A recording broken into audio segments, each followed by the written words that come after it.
and welcome to today's graphic design tip of the day. Today's tip brings us to Adobe Illustrator for a deeper look at Adobe's Star tool.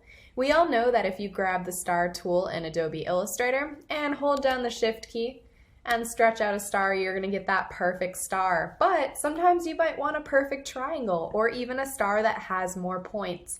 Well, the Star tool can do all that as well. If you hold down Shift and stretch that star and then click up or down with your arrow keys on your keyboard, you can either subtract or add to the points on your star. So here's my perfect triangle, or I can go through and add as many points as I want, making this really cool badge or burst for my design. If I don't want these to be points and I want to turn them into curves instead, you can also do that with just a simple click and drag.